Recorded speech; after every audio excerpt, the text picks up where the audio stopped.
என் அன்பின் பிரியமே, நீ நினைத்ததை விட அதிக வெற்றியடையப் போகிறாய்.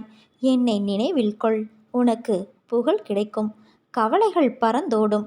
உன் நண்பர்களிடமிருந்து உனக்கு உதவி கிடைக்கும். எல்லாவற்றையும் நான் பார்த்து கொள்கிறேன். எல்லா சுமைகளையும் என்னிடம் தந்துவிட்டு நீ தைரியமாக போய்க்கொண்டே இரு. வருத்தத்தை விட்டு பொறுமையாக உனக்கான இலக்கை நோக்கி நீ போய்க்கொண்டே இரு. உனக்கு துணையாக நான் என்றும் எங்கும் இருப்பேன். நீ நடக்கும் பாதையில் முட்கள் இருந்தால் நானே முன் சென்று முன்பாகவே அதை களைந்து விடுவேன். எதையும் பொருட்படுத்தாமல் உன் இலக்கை நோக்கி நீ போய்க்கொண்டே இரு என் தங்கமே. நீ போகும் பாதையில் மிக மோசமான மிருகங்கள் வரலாம், மோசமான மனிதர்கள் வரலாம். எதை கண்டும் நீ அஞ்சக்கூடாது. நான் அவர்களை தூக்கி வீசி பந்தாடுவேன். சாது மிரண்டால் காடு கொள்ளாது என்பதை நீ அவர்களுக்கு காட்டும் தருணம் வந்துவிட்டது. கவலையை விட்டு ஒளி. உறுதியோடு இரு. என்னுடைய பக்தர்களை நான் துக்கப்பட விடுவதில்லை. சீரடியில் நீ கால் வைத்த அக்கணமே உன்னுடைய துன்பத்திற்கு முடிவேற்பட்டுவிடும். நீ தடங்கல்களின் கடலில் கழுத்து வரை மூழ்கியிருக்கலாம். துக்கமும் வேதனையுமாகிய படுகுழியில் ஆழமாக அமிழ்ந்து போயிருக்கலாம். ஆனால் யார் இந்த மசூதி மாயியின் படிகளில் ஏறுகிறாரோ அவர் சுகத்தின் மீது சவாரி செய்வார் என்று நீ அறிந்து கொள். இந்த இடத்தில் இருக்கும் பக்கீர் நான் மகா தயாளன்.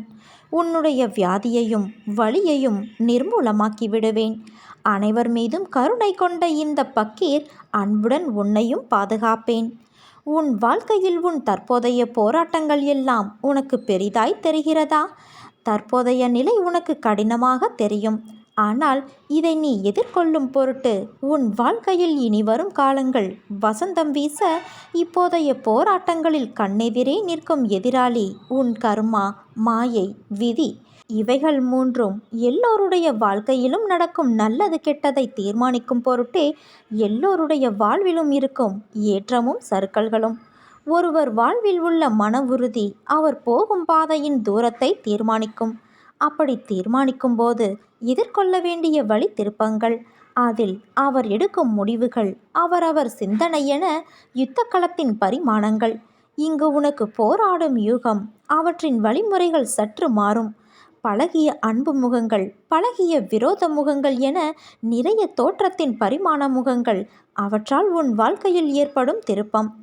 என்றைக்கும் ஒன்றை நன்றாக புரிந்து கொள். கால நேரம் என்பது நமக்கு நிர்ணயிக்கும் தீர்மானங்கள். உனக்கு ஒன்று கிடைக்கும் என்றால் பிறகு அது மற்றவர் வாழ்விலும் கிடைக்கும். அதே போலத்தான் மற்றவர் ஒரு விஷயம் நடந்துவிட்டால் அது அவர்களுக்கான நேரம். உனக்கான நேரம் சற்று காலத்தில் எதிர்நோக்கிய பிறகு அடைய வேண்டும் என்று இருக்கும். அவரவர் வசத்தில் தீர்மானித்த அனைத்தும் அனைவருடைய வாழ்விலும் ஈடேறும்.